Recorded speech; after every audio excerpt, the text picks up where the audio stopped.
Hi there. Good morning, good afternoon, good evening, whatever time it is. As always, happy whatever day it is. This is What's Left.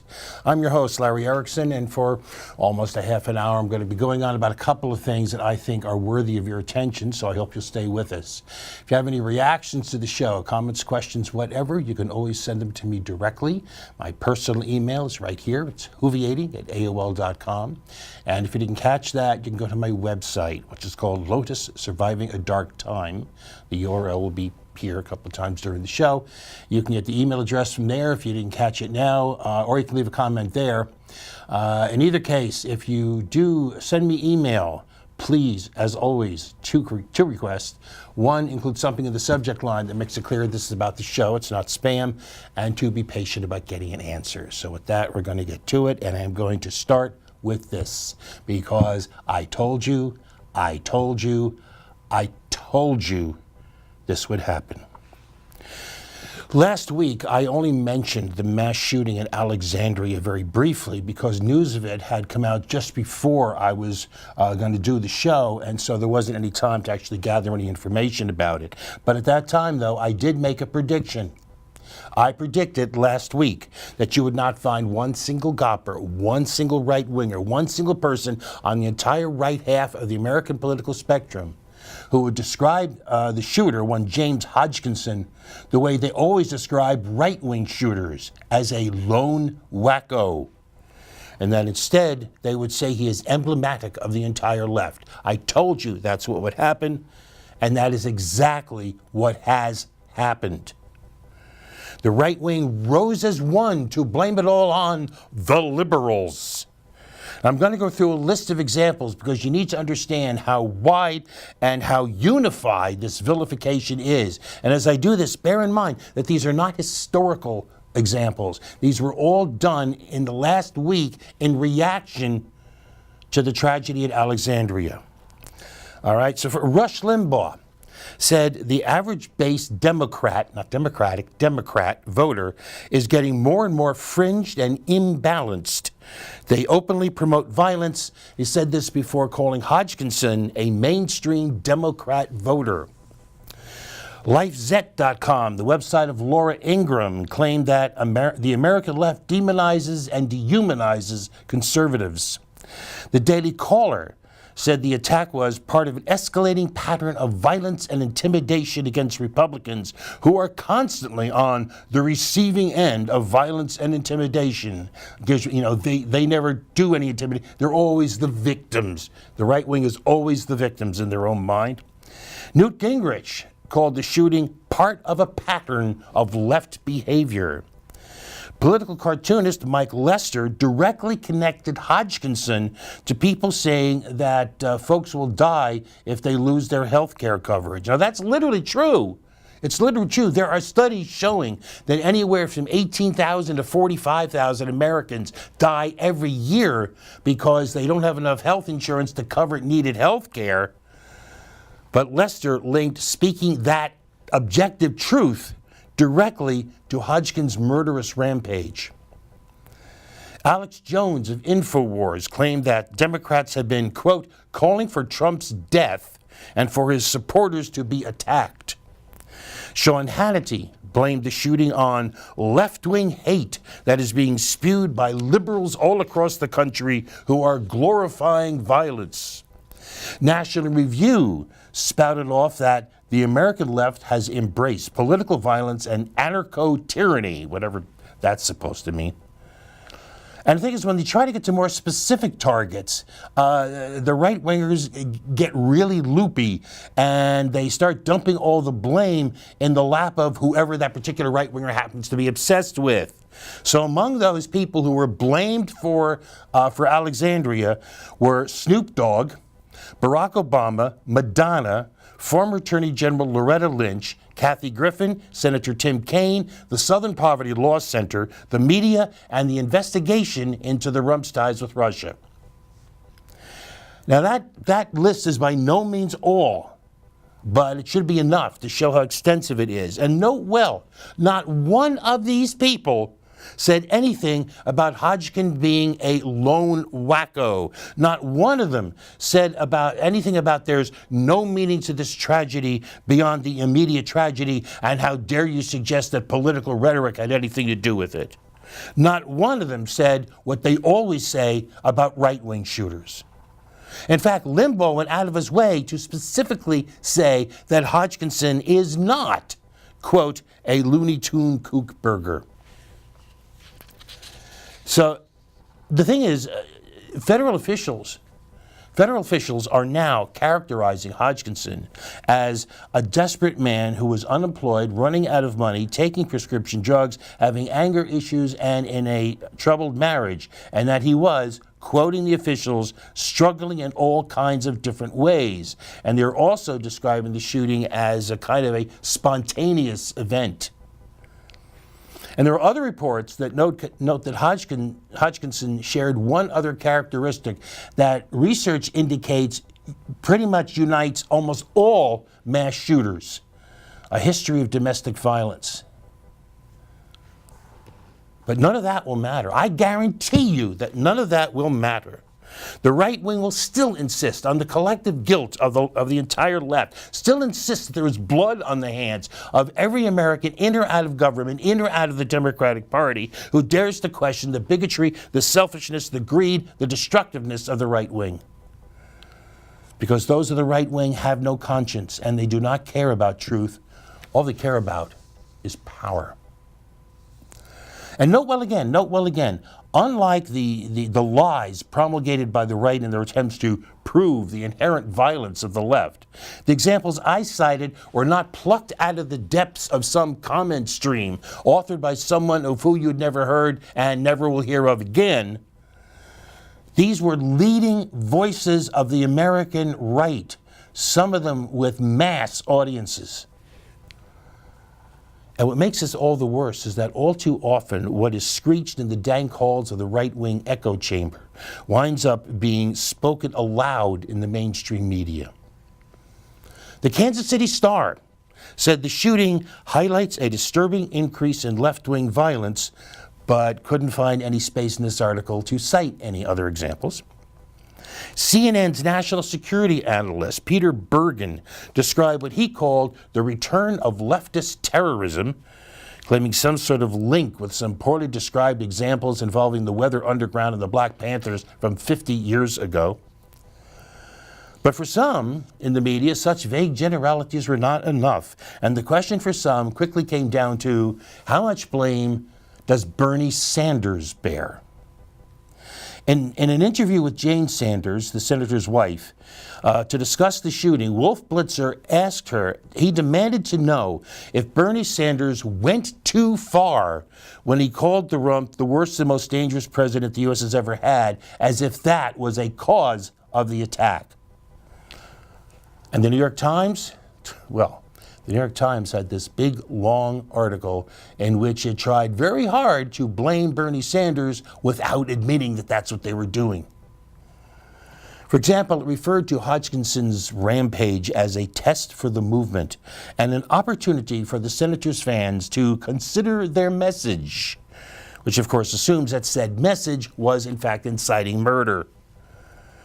Now, the paper admits that Sanders has advocated a peaceful political revolution, but then goes on immediately to say, long before the shooting, some of his supporters had earned a belligerent reputation, and the shooting put a new spotlight on the rage buried in some corners of the progressive left.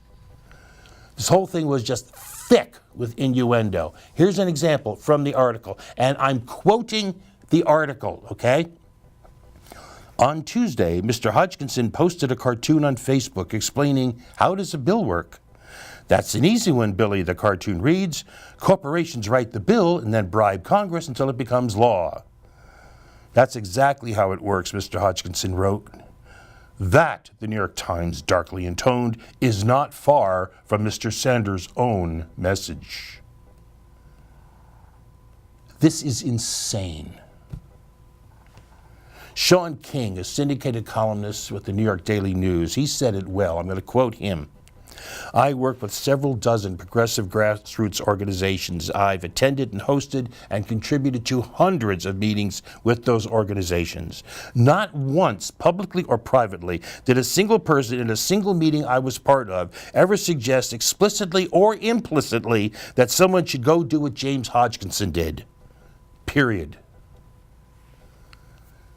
The blaming, the finger pointing, the accusations, he didn't use the word, but I will, they're all lies. Lies intended to secure and advance a reactionary right-wing agenda. Now understand, I do believe that words can have an impact. I do believe we need to accept responsibility for the meaning of what we say, the terms we use, the ideas we express. I do believe we have to be aware of how our words can sound, and the fact that, as I have often said in the past, in communication, what you say is not as important as what the other person hears. What I deny is that the words, the terms, the ideas of the progressive left have been or are provoking or inciting violence, especially murderous violence.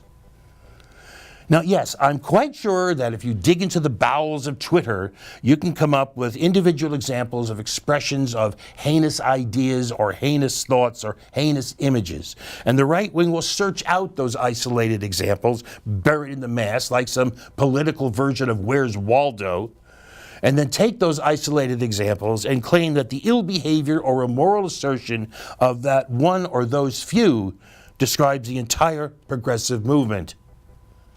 But that is, again, a lie, a deliberate lie. In fact, if you want to see incitement to violence, if you want to see the impacts of incitement, the effects of incitement, the left is not the place to look. Remember when Ted Nugent called Barack Obama a subhuman mongrel who should suck on my machine gun, called Hillary Clinton a worthless bitch, and said both deserve to be hanged? Was that incitement? How about when Bill O'Reilly spent week after week attacking abortion provider Dr. George Tiller as Tiller the baby killer until Tiller was finally actually assassinated? Was any of that incitement?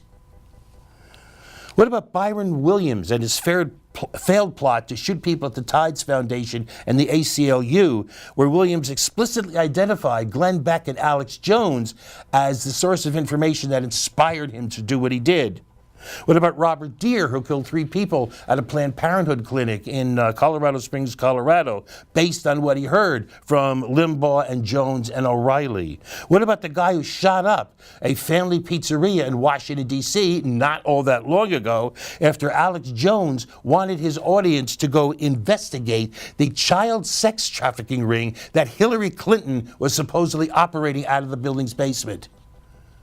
Was any of that incitement? Was any of that the result of incitement? And what of his orangeness himself? At a campaign rally last August, he suggested that the Second Amendment people could maybe deal with Hillary Clinton if she were elected. Was that incitement? Did that go too far? Did it have to be considered?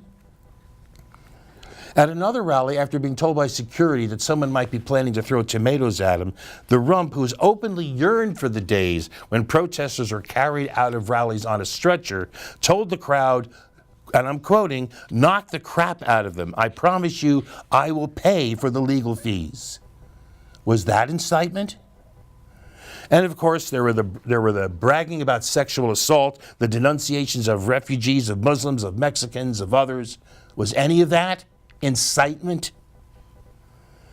Now, to the right wing, in each case, the answer is no.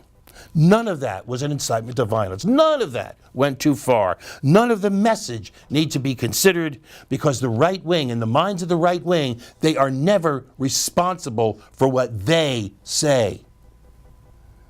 Despite the fact that the Southern Poverty Law Center documented almost 900 reports of harassment and intimidation in the immediate aftermath of the 2016 election, with many of those involving people invoking Trump's name in the course of the assault, none of it, they insist, was the result of incitement. Despite the fact that the Anti-Defamation League reported that anti-Semitic incidents in the United States in the first quarter of 2017 jumped 86%, And there has been a surge in violent attacks on Indian Americans and on Sikhs, often enough by people who think that they're Muslims or Arabs. None of that, the right wing will insist, is the result of incitement. None of it. None of it. Even as the hate crimes continue, even to the point of torching the memorial for a previous victim of a hate crime. None of it, according to them, has a single blessed thing to do with anything the right wing said, even when those things are repeated over and over by their loudest voices. Even when Judson Phillips, the founder of Tea Party Nation, said in response to the Alexandria shooting that we are seeing, quote, the first skirmishes of a second American Civil War, saying that it is not metaphorical but an objective statement of the reality in America, even that is not an incitement to violence in the eyes of the right wing. And that is because the hard truth here, the hard truth is that for the right wing, this actually has nothing to do with incitement. It has nothing to do with safety, nothing to do with cooling the rhetoric, and certainly has nothing to do with civility. It has to do with trying to emotionally manipulate and intimidate the left, trying to exploit our natural tendency to pay attention to the impacts of what we do, to worry about our effects on others, worry about the unintended effects of what we say, our natural concern for others and how what we do affects them, to exploit that, to make us so hesitant to criticize, so reluctant to run even the hypothetical risk of going too far, so timorous in our words and deeds that we offer no effective response to their reactionary agenda that would undo a century or more of progress to serve the desires of a selfish elite. But the right should know now we will not be silenced. We will be nonviolent, but we will be aggressive. We will be honest, but we will sometimes be rude and crude. We will be understanding, but we will not back down. You seem to actually want a second civil war with all of the blood and death that implies. We want the next, and notice I say next because there have been several, we want the next American Revolution with all of the gain, growth, and progress that implies. And we will not be turned around by your lies about us. We're going to take a break.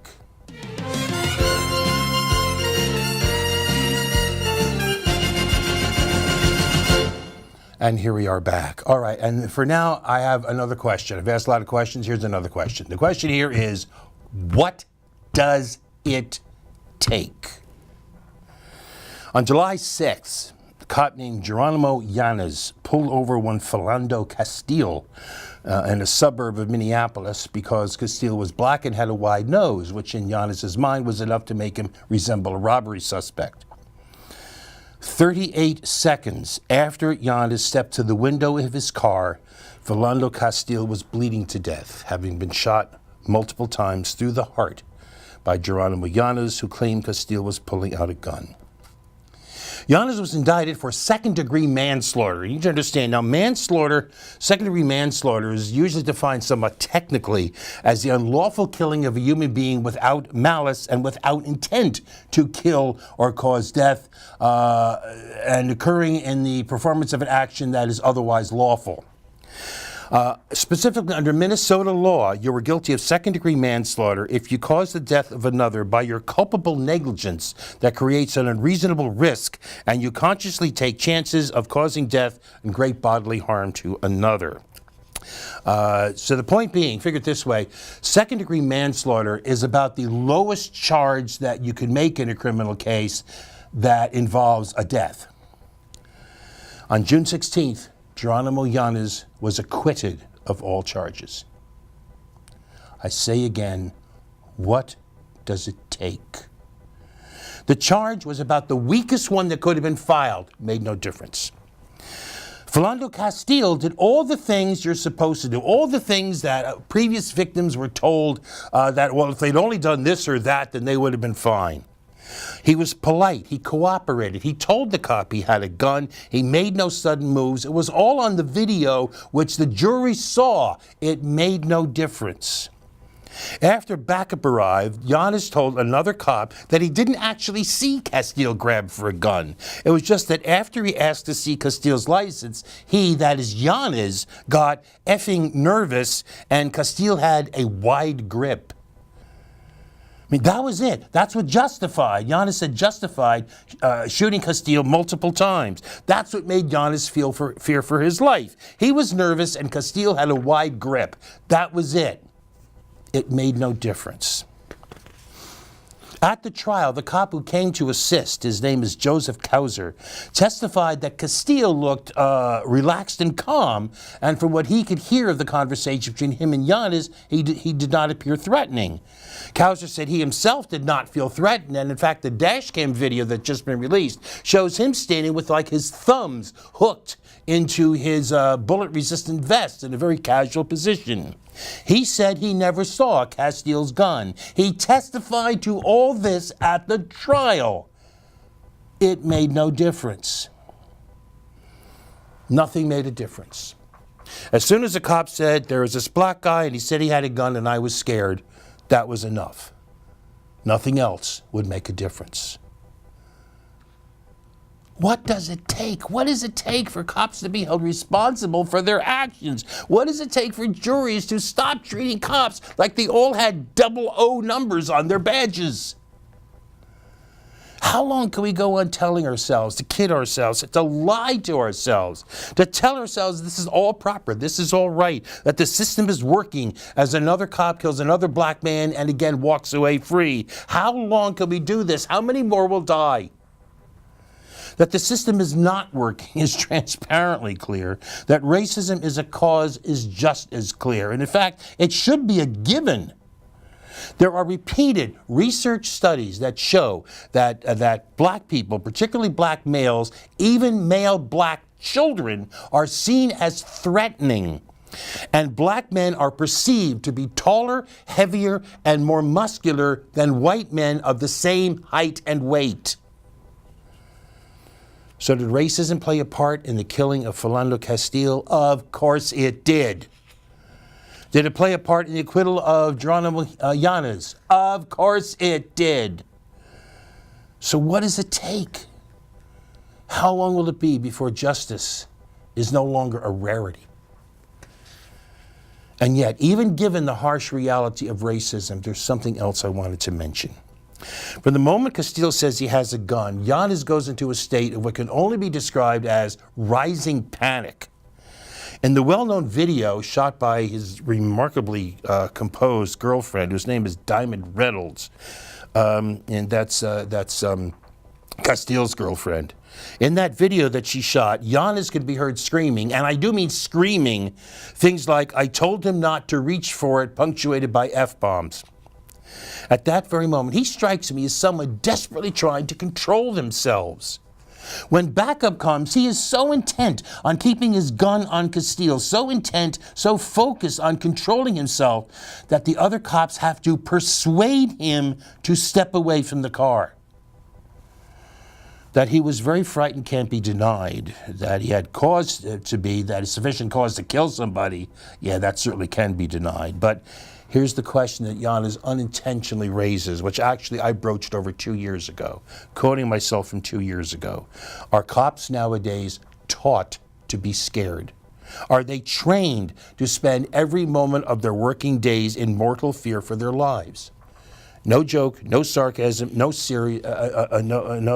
serious. I genuinely wonder.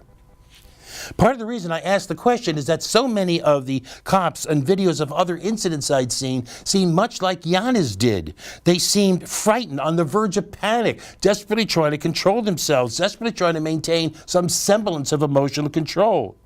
Even allowing for the stress and the adrenaline rush, they still seemed, in a word, scared.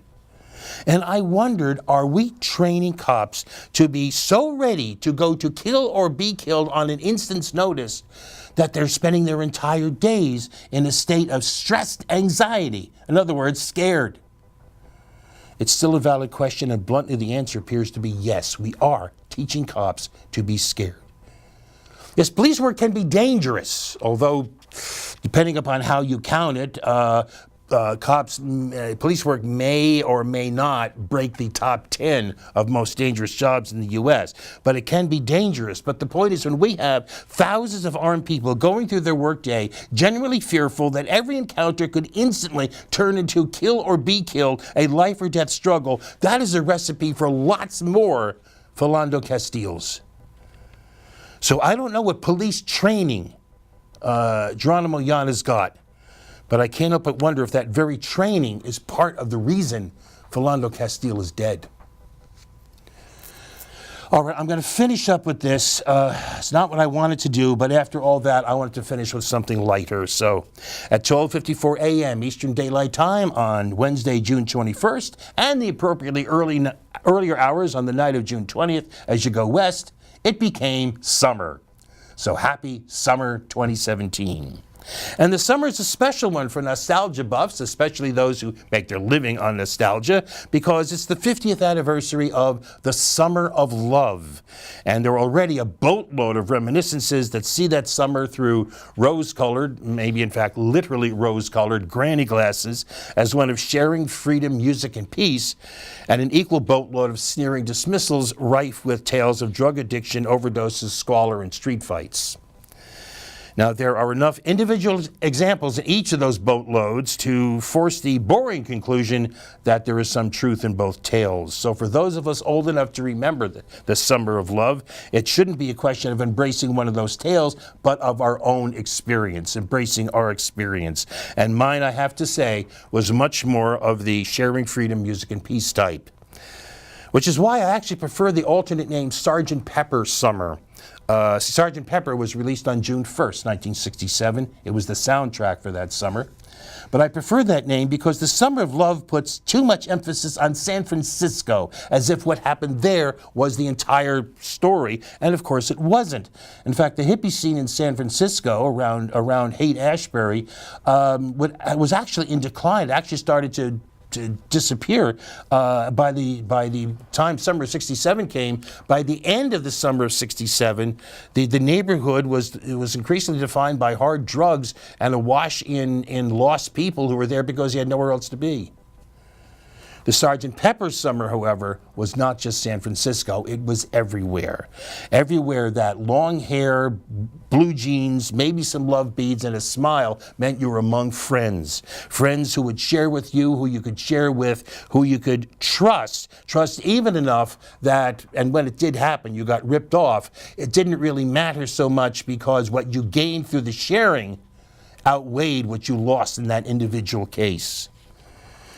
Now, what happened to that summer? What made it all go away? My personal opinion, contrary to so many who think it's just a flippant youth thing, I think the reason we lost it was because that sense of sharing, that sense of community came to us so easily that we thought we could maintain it just as easily. But you can't. It takes work, and we, frankly, were unaware of that. And so as we got on with our lives, some things just got lost in the shuffle. Now, of course, that idea is not completely dissolved. There are still successful ongoing communes and intentional communities. And in fact, this spirit does still survive.